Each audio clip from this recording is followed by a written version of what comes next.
Saudaraku yang terkasih dalam Tuhan, Shalom. Kita bertemu kembali dalam program Santapan Iman hari ini. Mari sebelum kita masuk firman Tuhan, mari kita bersama-sama memuji dan muliakan Tuhan. Kita katakan pada Tuhan bahwa hanya dengan firman Tuhanlah kita dikuatkan. Hidup kita bergantung sepenuhnya kepada firman Allah yang hidup.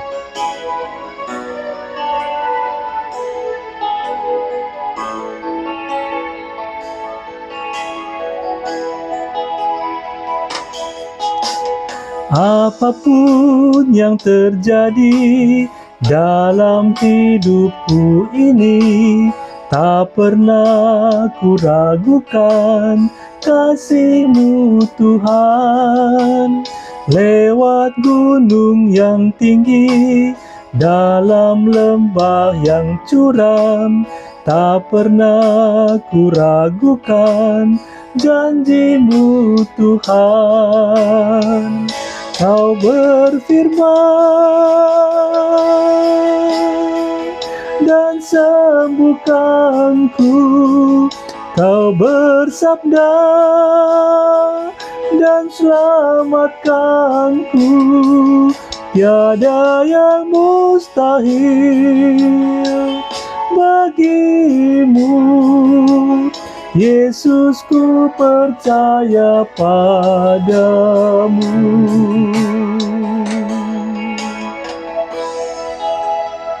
Ya Allah kami, sungguh kami hanya bergantung pada firman-Mu. Engkaulah segala-galanya buat kami. Terima kasih Tuhan, terima kasih.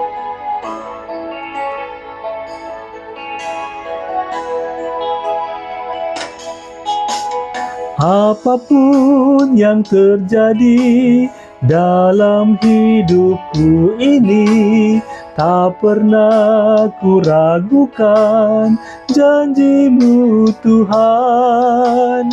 Lewat gunung yang tinggi, dalam lembah yang curam, tak pernah kuragukan janji-Mu Tuhan.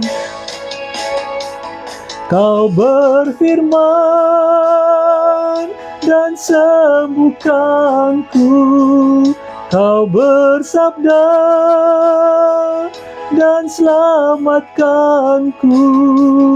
Tiada yang mustahil bagimu, Yesus, ku percaya padamu. Kau berfirman dan sembuhkanku, Kau bersabda dan selamatkanku. Tiada yang mustahil bagimu, Yesus, ku percaya padamu. Yesus, ku percaya padamu.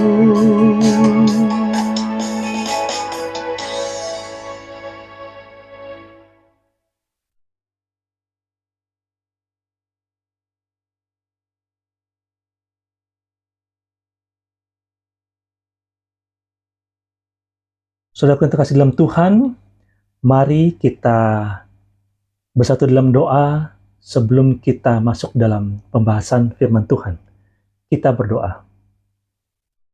Ya Allah, Bapa kami, Tuhan kami Yesus Kristus, berfirmanlah atas diri kami, dan berkata-katalah ya Tuhan, berikan kami hikmat-Mu Tuhan, agar kami boleh mengerti akan firman-Mu ini, dan menjadi pelaku-pelaku firman yang setia. Hamba-Mu yang tak ada apa-apanya ini, Engkau pakai ya Tuhan, agar nama-Mu saja yang dipuji dan dimuliakan. Di dalam nama Tuhan kami Yesus Kristus, kami berdoa. Amin. Saudaraku yang terkasih dalam Tuhan, pembacaan Alkitab saat ini kita ambil dalam kitab Yehezkiel, dalam Perjanjian Lama, kitab Yehezkiel, pasal 37, ayat pertama sampai dengan ayat yang ke-14. Yehezkiel pasal 37, ayat pertama sampai dengan ayat yang ke-14. Demikian bunyi firman Tuhan. Kuasa Tuhan meliputi aku, dan ia membawa aku keluar dengan perantaraan rohnya. Ia menempatkan aku di tengah-tengah lembah, dan lembah ini penuh dengan tulang-tulang. Ia membawa aku berkeliling melihat tulang-tulang itu, dan sungguh jumlahnya amat banyak di permukaan lembah itu. Lihat, tulang-tulang itu amat kering. Ia berfirman kepadaku, hai anak-anak manusia, hai anak manusia, dapatkah tulang-tulang ini dihidupkan kembali?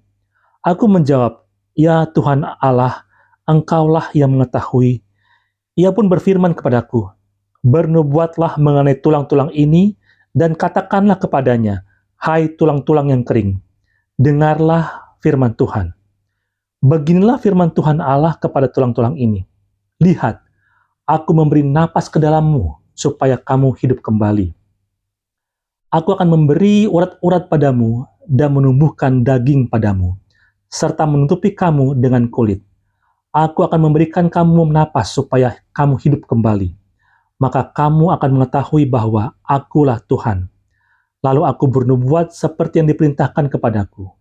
Sementara aku bernubuat, terdengarlah bunyi derak-derik, dan tulang-tulang itu saling menyatu satu sama lain.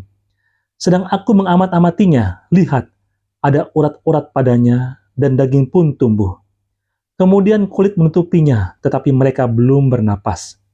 Firman-Nya itu kepadaku, bernubuatlah kepada napas itu, bernubuatlah hai anak manusia, dan katakanlah kepada napas itu, beginilah firman Tuhan Allah, hai napas, datanglah dari keempat penjuru angin, dan berembuslah ke dalam orang-orang yang terbunuh itu, supaya mereka hidup kembali.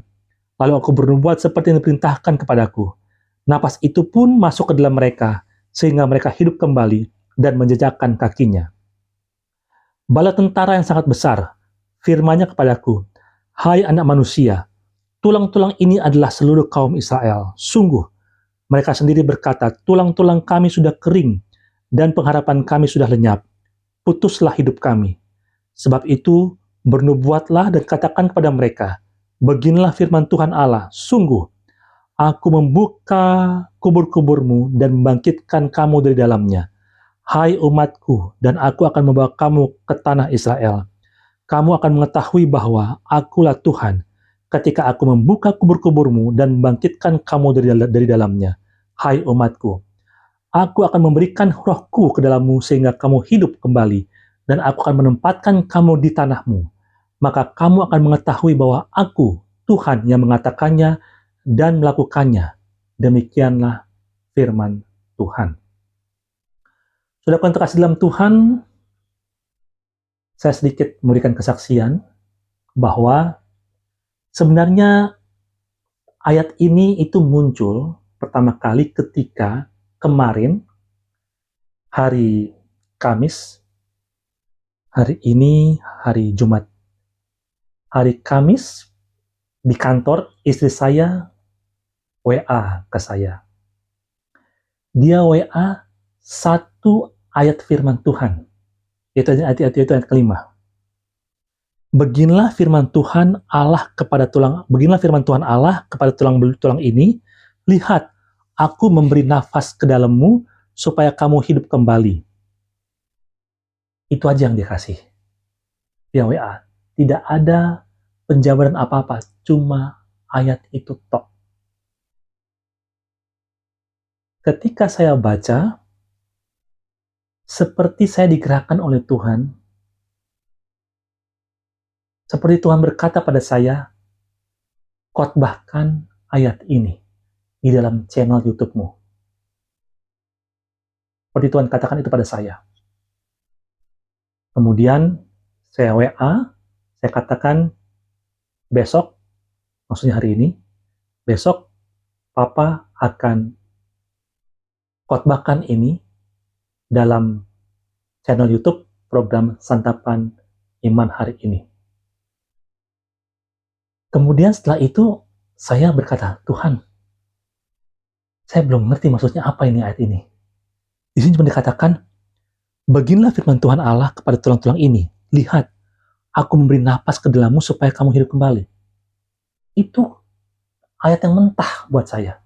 Saya tidak tahu apa maksud daripada ayat ini. Kemudian saya mulai menggali. Di kantor pada saat istirahat, saya mulai menggali. Karena Tuhan meminta supaya saya bawakan ini dalam bentuk khotbah di program channel YouTube saya ini, di Santapan Iman hari ini, saya mulai menggali. Saya mulai menggali dari mulai ayat pertama, terus sampai dengan ayat ke-14. Saya mulai baca satu persatu, saya mulai dengan pimpinan Roh Kudus, saya mohon Tuhan, Roh Kudus berkata-kata dalam diriku.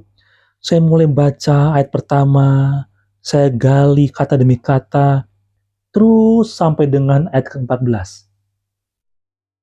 Puji Tuhan, banyak hal yang Tuhan taruh dalam pikiran saya.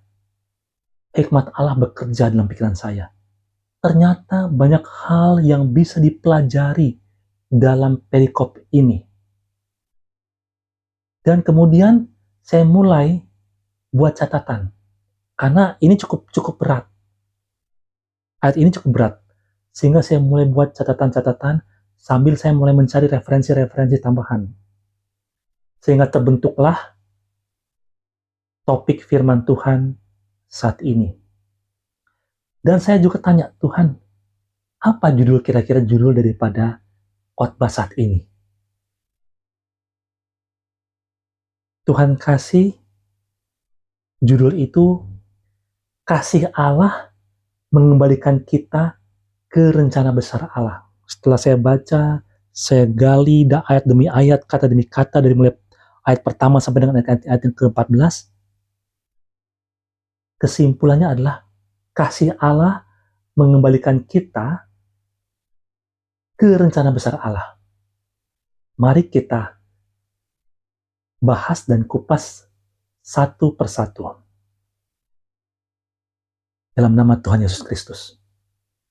Pertama-tama yang perlu saya informasikan bahwa ini adalah penglihatan Yehezkiel.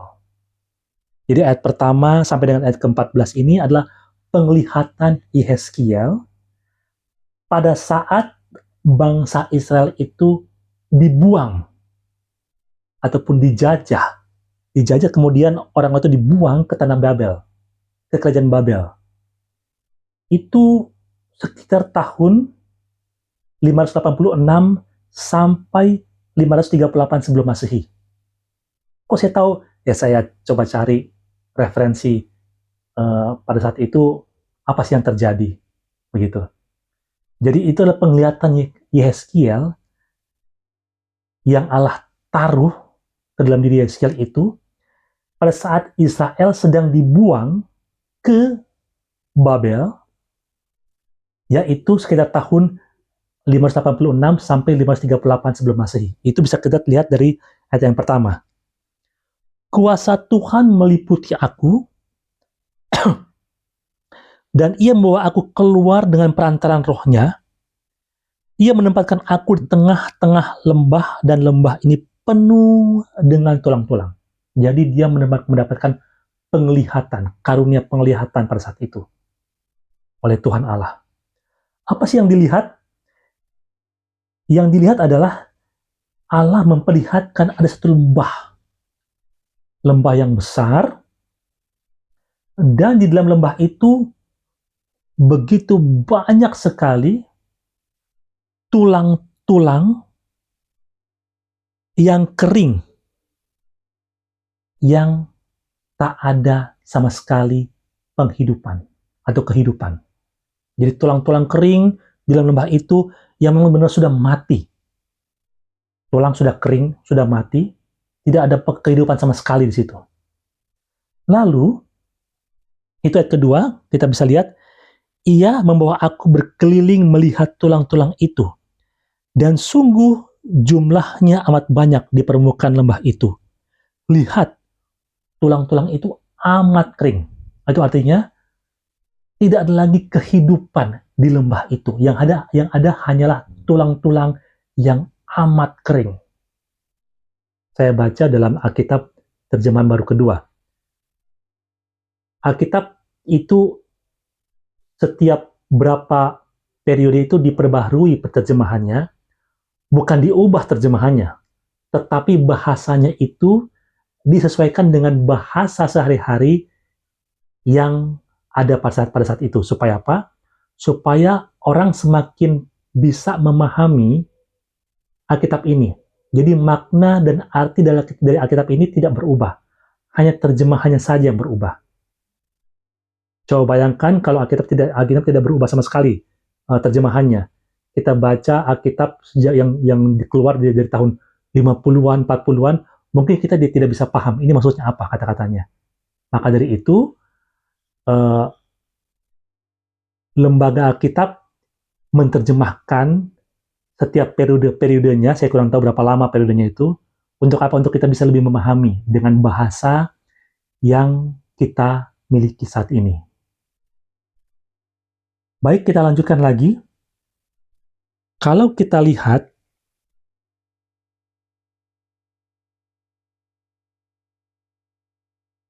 di sini dikatakan bahwa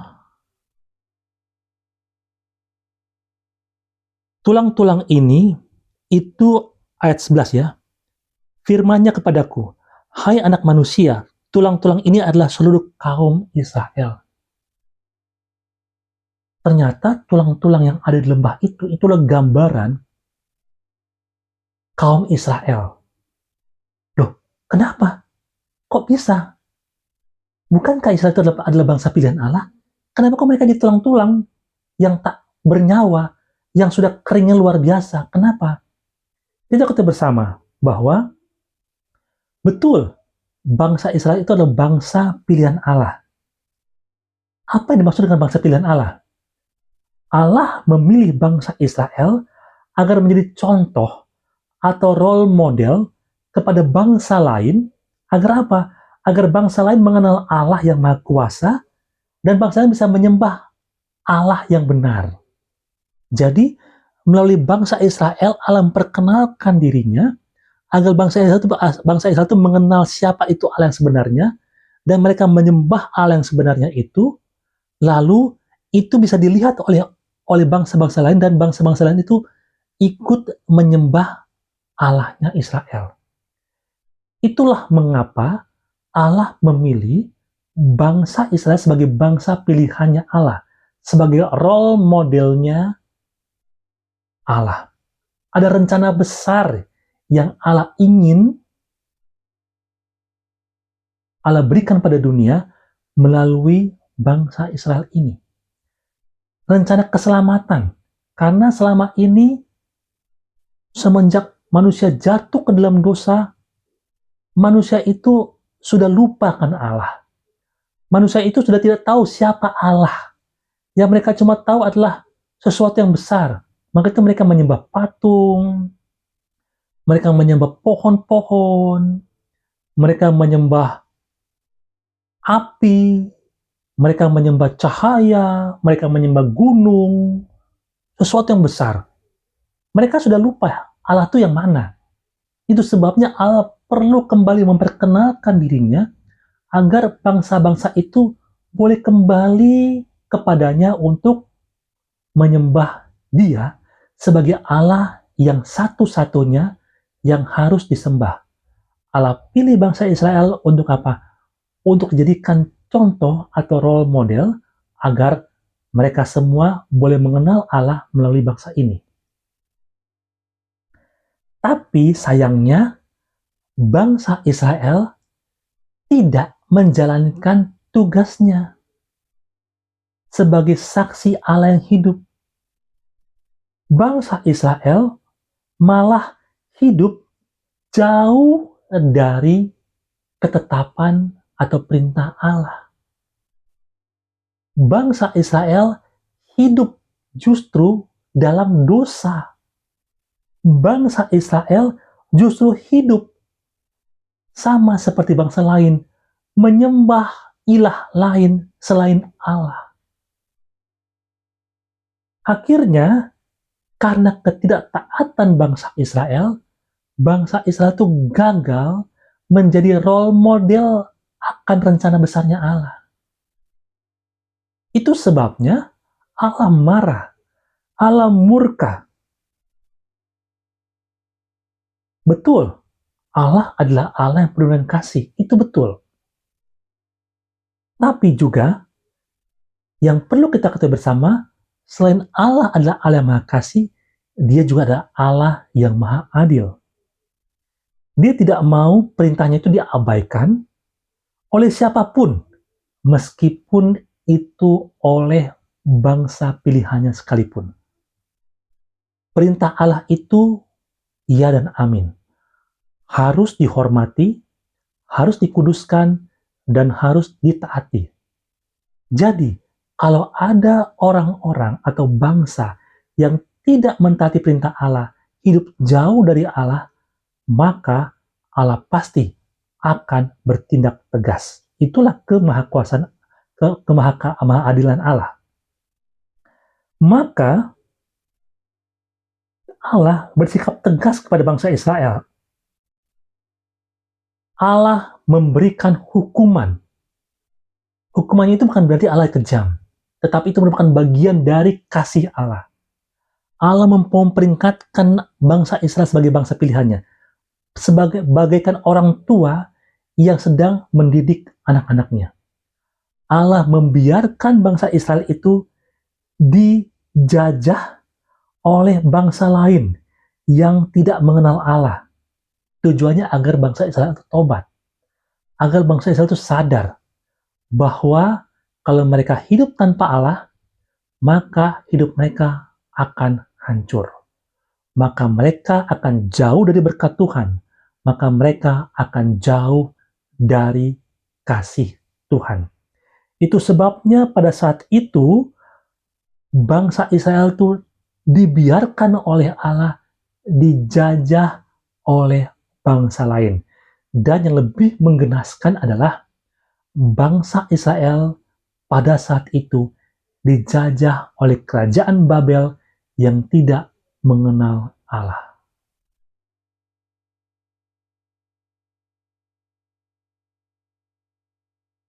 Akhirnya, setelah berpuluh-puluh tahun bangsa Israel dijajah oleh bangsa-bangsa yang tidak mengenal Allah, dalam hal itu pada saat itu adalah bangsa Babel, maka seluruh bangsa Israel hilang. Apa saja yang hilang? Pertama, mereka hilang harapan. Karena sudah terlalu lama mereka dijajah oleh bangsa-bangsa yang tidak mengenal Allah, mereka udah tidak lagi bisa berharap. Kenapa? Karena mereka sudah kepahitan. Kepahitan terhadap apa? Terhadap kondisi yang mereka saat itu sedang alami. Sebagai orang yang tadinya mereka bangga menjadi anak bangsa pilihan, sekarang mereka dijajah. Mereka tadinya orang merdeka, sekarang mereka menjadi orang yang dijajah. Mereka hilang harapan. Karena sudah terlalu lama mereka mengalami itu. Apalagi mereka hilang kebanggaan. Tadi mereka bangga menjadi bangsa pilihan Allah. Karena mereka sudah hilang kebanggaan. Karena mereka sudah terlalu lama dijajah oleh bangsa yang tidak mengenal Allah. Hidup sebagai budak yang tidak punya masa depan sama sekali. Sebagai seorang jajahan, sebagai bangsa yang jajah, mereka tidak punya masa depan lagi. Kenapa? Hidup mereka itu tidak lebih dari seorang atau bangsa budak, bangsa yang diperintah, bangsa yang dijajah. Hidup mereka itu sama sekali tidak punya masa depan. Dan maka itu mereka hilang harapan, hilang kebanggaan. Jadi mereka seperti kayak hidup segan, mati pun tak mau. Nah, sikap seperti itu pun ditunjukkan oleh Yehezkiel ketika Allah bertanya pada ayat ketiga ya. Allah bertanya pada Yeskiel. Ia berfirman kepadaku, hai anak manusia, dapatkah tulang-tulang ini dihidupkan kembali? Apa jawab Yeskiel? Aku menjawab, ya Tuhan Allah, Engkaulah yang mengetahui. Dia tahu, ini bangsa Israel ini udah bangsa yang pantas dibuang karena keberdosaan mereka, karena mereka sudah meninggalkan Allah. Jadi ketika Allah tanya, apakah tulang-tulang ini bisa dihidupkan kembali? Dia nggak berani ngomong bisa, tidak. Karena dia tahu, saya hidup di tengah-tengah bangsa yang berdosa. Itu sebab Tuhan, maka itu sebabnya Yesaya katakan, ya Tuhan Allah, Engkaulah yang mengetahui. Jawaban Yesaya itu mewakili jawaban umat Israel, bangsa Israel, yang benar-benar sudah kehilangan harapan, sudah kehilangan kebanggaan, karena mereka sudah hidup sebagai budak. Saudaraku yang terkasih dalam Tuhan, itu maha adil Allah. Tapi jangan lupa, meskipun Allah maha adil, Allah bersikap tegas, tapi Allah tidak pernah dan tidak akan pernah meninggalkan bangsa pilihannya. Allah tetap ada bersama dengan bangsa Israel. Meskipun hukumannya berjalan, tapi Allah tidak pernah meninggalkan bangsa Israel. Disitulah letak maha kasih Allah. Allah berjanji akan kembali menghidupkan tulang belulang yang sudah sangat kering itu. Kalau kita baca mulai dari ayat yang ke-4 dan seterusnya, kita bisa lihat bagaimana Allah berjanji. Allah katakan, lihat, aku memberi menapas ke dalammu supaya kamu hidup kembali. Terus apa lagi yang Tuhan katakan? Lihat, aku bernubuat seperti yang diperintahkan kepadaku. Aku bernubuat terdengar bunyi sungguh bunyi derik-derik dan tulang-tulang itu saling menyatu satu sama lain. Tulang-tulang sudah berserakan tanpa ada kehidupan, sudah mulai kembali menyatu. Dan seterusnya kalau kita baca pembacaan kita tadi. Apa saja yang Allah hidupkan? Pertama, Allah menghidupkan kembali kehidupan yang sudah hilang. Yang kedua, Allah menghidupkan kembali harapan yang sudah sirna. Yang ketiga, Allah menghidupkan kembali kebanggaan sebagai umat pilihan Allah yang selama ini sudah hilang lenyap oleh karena pahit penderitaan mereka sebagai budak di tanah jajahan. Dan dari ketiga poin tadi itu, yang saya sebutkan tadi itu, kehidupan yang sudah hilang, harapan yang sudah sirna kembali, kebanggaan sebagai umat Allah, ada satu poin yang paling penting yang Allah hidupkan. Jadi Allah bukan cuma sekedar menghidupkan mereka, artinya Allah sudah bukan cuma hanya berjanji akan menolong mereka, tetapi janji yang paling penting yang Allah ingin berikan adalah, mari kita buka ayat ke-14. Aku akan memberikan rohku ke dalammu, sehingga kamu hidup kembali, dan aku akan menempatkan kamu ke tanahmu. Allah katakan, Allah bukan hanya memberikan kehidupan, kebanggaan dihidupkan kembali, harapan dihidupkan kembali, tetapi lebih daripada itu, Allah akan kembali memberikan roh Allah ke dalam setiap umat Israel. Roh Allah yang sempat hilang dalam hidup mereka, Allah akan berikan kembali kepada mereka. Itu kita bisa lihat lagi dalam pasal 36. Kita buka pasal 36, ayat 26 sampai 27.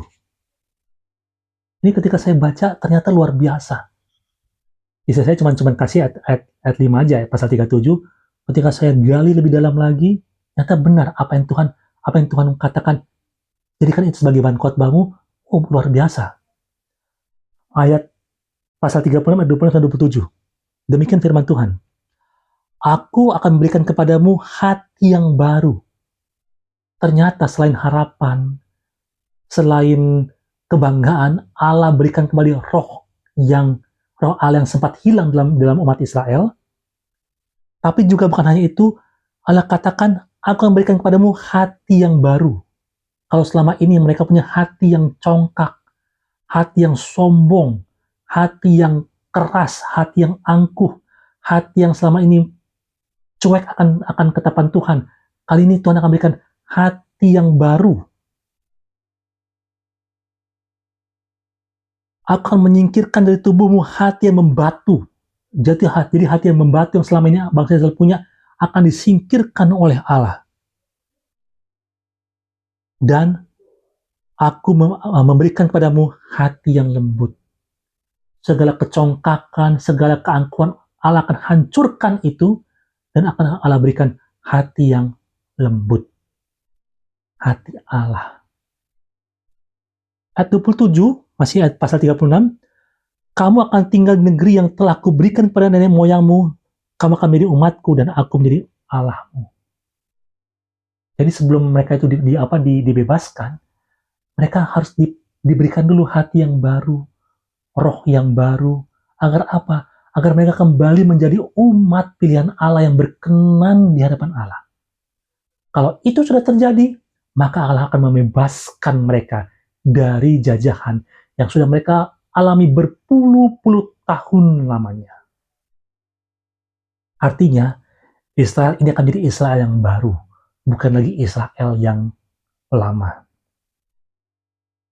Dengan kasih-Nya, artinya Allah akan kembali memberikan kesempatan yang baru agar Israel kembali ke jalannya Allah. Agar rencana besar Allah, yaitu Israel menjadi role modelnya Allah, bisa kembali terlaksana melalui bangsa Israel yang adalah bangsa pilihan Allah ini. Sehingga semua bangsa boleh kembali mengenal siapa Allah yang patut dipuja dan dipuji dan disembah melalui bangsa pilihannya ini, yaitu bangsa Israel. Itu yang terjadi dalam Yehezkiel 37. Lalu saya tanya pada Tuhan, apa Tuhan maksud dari semua ini? Dengan hikmat Tuhan, Tuhan kasih tahu pada saya. Pertama adalah, kita juga adalah Israel rohani. Apa maksud Israel rohani? Kita adalah umat pilihan Allah. Yang Allah telah selamatkan dari hukuman dosa.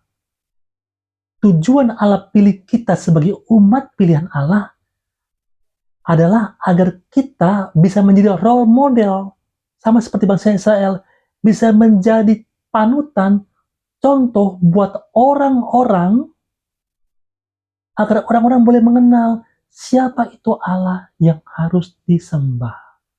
Melalui sikap kita, melalui perkataan kita, melalui kerja layan kita, baik itu di gereja, di kantor, maupun dimanapun Tuhan tempatkan kita berada.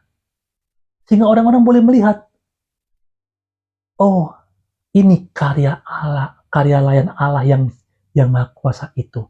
Dan orang boleh tahu siapa Allah yang harus disembah dan dimuliakan. Kita dipilih menjadi Israel rohani. Hai saudaraku, Tuhan ingatkan pada kita bahwa ingat, kita adalah Israel rohani, umat pilihan Allah yang harus menjadi role model untuk orang-orang, untuk bangsa-bangsa yang belum mengenal Allah. Kita dilibatkan oleh Allah untuk masuk dalam rencana besar Allah. Itu adalah kebanggaan besar buat kita. Kita boleh terlibat dalam rencana besar Allah yang Maha Tinggi, Allah yang Maha Kuasa, Allah di atas segala Allah. Itu adalah kebanggaan yang luar biasa buat kita. Maka dari itu, jangan pernah sia-siakan kesempatan ini. Dan sayangnya, sama seperti bangsa Israel, Allah kasih tahu pada saya, banyak umat Tuhan, saya percaya untuk saudaraku yang terkasihan dalam Tuhan yang menyaksikan program Santapan Iman hari ini tidak seperti itu, tapi seandainya ada, mari kita sama-sama mengevaluasi diri saya juga, bahwa kita pun sama seperti bangsa Israel, kita seringkali kita sudah dipilih oleh Allah, tapi kita mengabaikan ketetapan Allah, mengabaikan perintah-perintah Allah, sehingga kita hidup jauh dari Allah. Akhirnya, kita hidup terpisah dari Allah, padahal kita tidak bisa hidup tanpa Allah. Ketika kita hidup terpisah dari Allah, maka segala sesuatu yang tidak mendatangkan damai sejahtera terjadi pada hidup kita. Sama persis seperti apa yang dialami oleh bangsa Israel.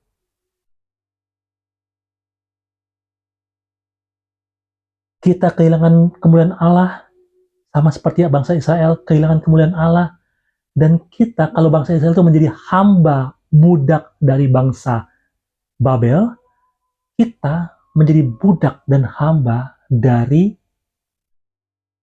kuasa dosa. Padahal kita sudah diselamatkan oleh Allah. Kita sudah Allah pilih menjadi bangsa pilihan Allah. Tapi karena kita mengabaikan ketetapan Allah, kita hidup menjadi hamba dosa, budak dosa.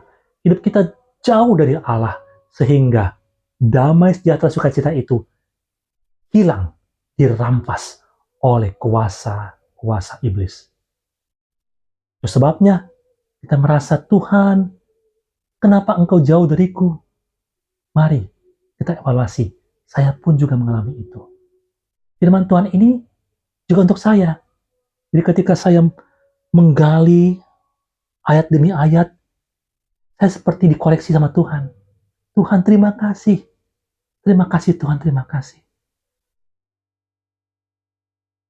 Namun, puji Tuhan, kita punya Allah yang maha kasih.